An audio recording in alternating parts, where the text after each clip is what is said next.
Welcome to Swastik tutorials. Bihar board की परीक्षा आने वाली है 2022 की, और उसके लिए पिछला वीडियो हम लोगों ने देखा जिसमें चैप्टर 1 से लेकर चैप्टर 4 तक सॉलिड स्टेट, सॉल्यूशन, इलेक्ट्रोकेमिस्ट्री और केमिकल काइनेटिक्स का जो सबसे इम्पॉर्टेंट टॉपिक है उसका डिस्कशन किया था। आज हम लोग उससे आगे के चैप्टर्स के बारे में डिस्कस करेंगे। तो चैप्टर नंबर 5 है हम लोगों के पास सरफेस केमिस्ट्री, और सरफेस केमिस्ट्री से बिहार बोर्ड में जो सबसे इम्पोर्टेंट सवाल पूछे जाते हैं वो अगर हम लोग देखें तो इसमें कोलॉइड के बारे में पूछा जाता है। और कोलॉइड का जो क्लासिफिकेशन है वो इसमें हम लोग कहते हैं कि दो तरह का होता है। एक हम लोग कहते हैं लायोफिलिक कोलॉइड और एक कहते हैं लायोफोबिक कोलॉइड। तो लायोफिलिक और लायोफोबिक कोलॉइड से रिलेटेड जो है सो सवाल रहता है। फिर आपको याद कर लेना होगा इमल्सन। लिक्विड के कोलाइडल सॉल्यूशन को इमल्सन कहते हैं, और इमल्सन का मेनली आपसे पूछा जाता है टाइप। दो टाइप का है, oil in water and water in oil. तो उसका एग्जाम्पल आप याद रखेंगे मिल्क और ये सब वैनिशिंग क्रीम वगैरह सब। तीसरा जो हम लोगों से पूछा जाता है वो एडजॉर्प्शन। एक तो क्वेश्चन रहता है कि एडजॉर्प्शन और एब्जॉर्प्शन इस दोनों में क्या डिफरेंस है। तो एक तो ये सवाल है कि एडजॉर्प्शन और एब्जॉर्प्शन में क्या डिफरेंस होता है, और इसके अलावा आपसे एडजॉर्प्शन से इसका क्लासिफिकेशन, जो एडजॉर्प्शन है उसका क्लासिफिकेशन होता है, दो तरह का होता है। एक हम लोग कहते हैं फिज़िकल एडजॉर्प्शन और एक होता है केमिकल एडजॉर्प्शन। तो इस दोनों में डिफरेंस आपसे पूछा जाता है, chemical adsorption and physical adsorption. इस दोनों में डिफरेंस जो है सो मेनली आपसे पूछा जाता है। फिर जो हम लोगों के पास टॉपिक है वो कोलॉइड के प्रॉपर्टीज़ से रिलेटेड है। कोलॉइड के प्रॉपर्टीज़ में दो प्रॉपर्टी विशेष करके पूछा जाता है बिहार बोर्ड में, एक तो ब्राउनियन मूवमेंट और एक टिंडल इफ़ेक्ट।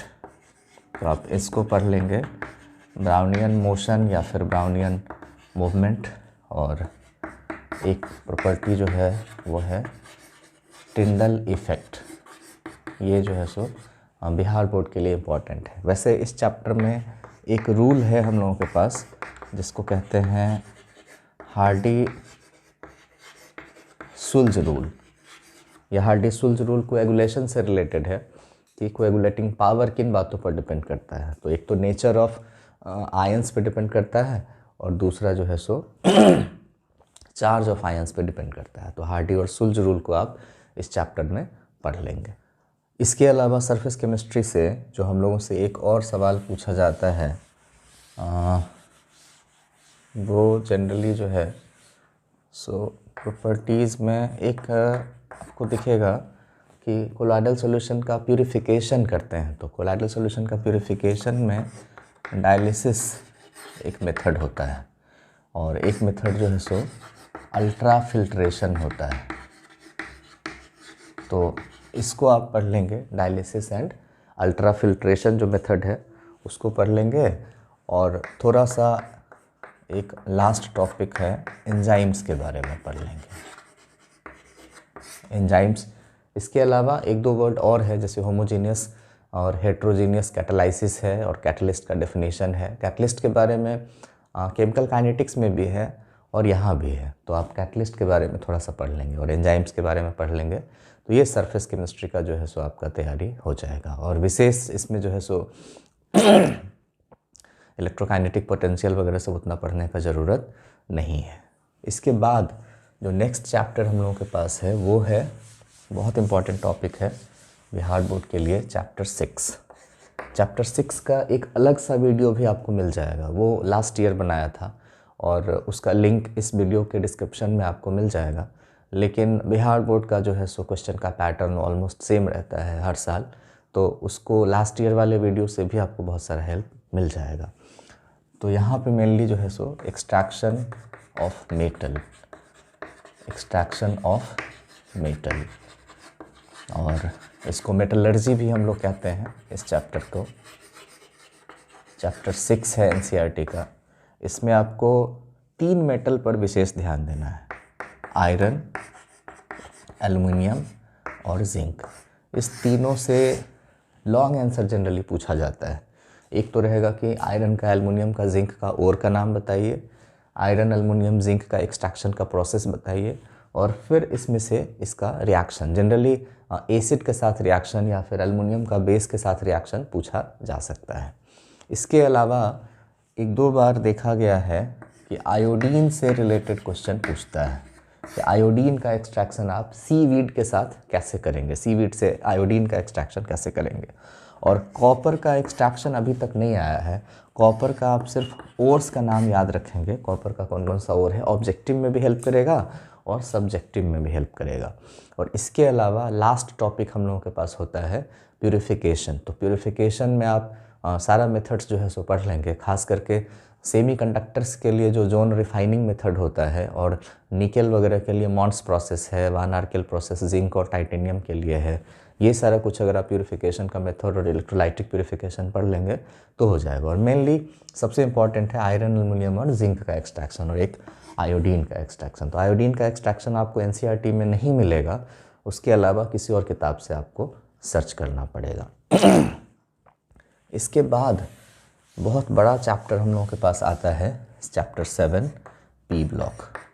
पी ब्लॉक में ग्रुप नंबर 15, 16, 17 और 18। तो ये ग्रुप वाइज हम आपको बता दें कि क्या क्या आपको पढ़ना है।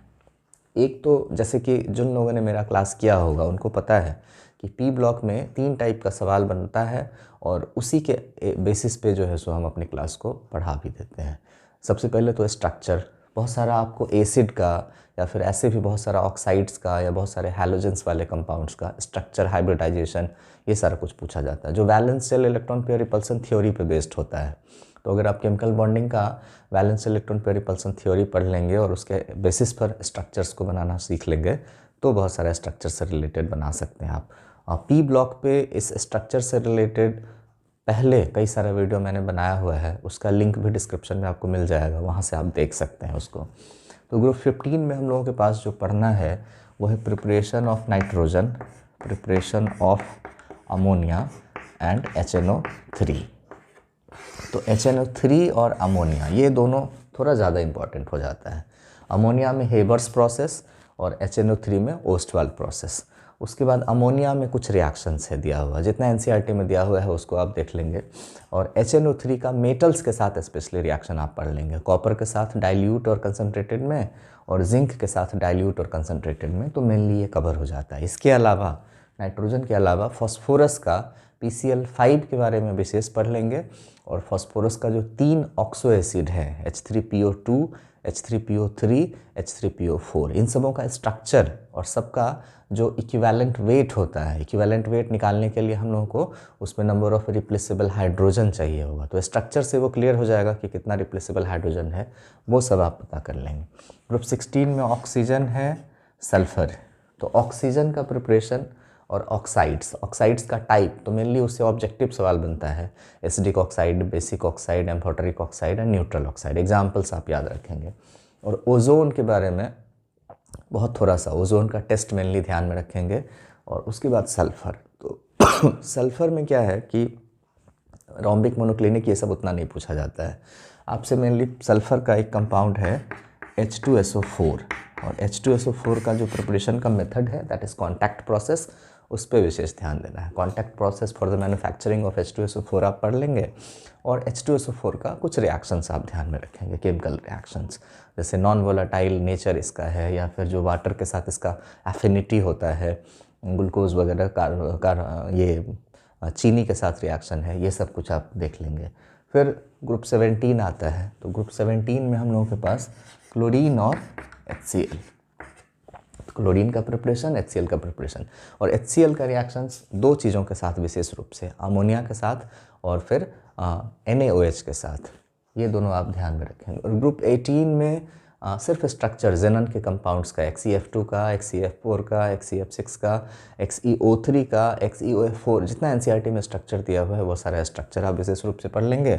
और नोबल गैस का जो यूजेज होता है उसको थोड़ा सा पढ़ लेंगे। तो ये पी ब्लॉक आपका बिहार बोर्ड के लेवल का तैयारी हो जाएगा।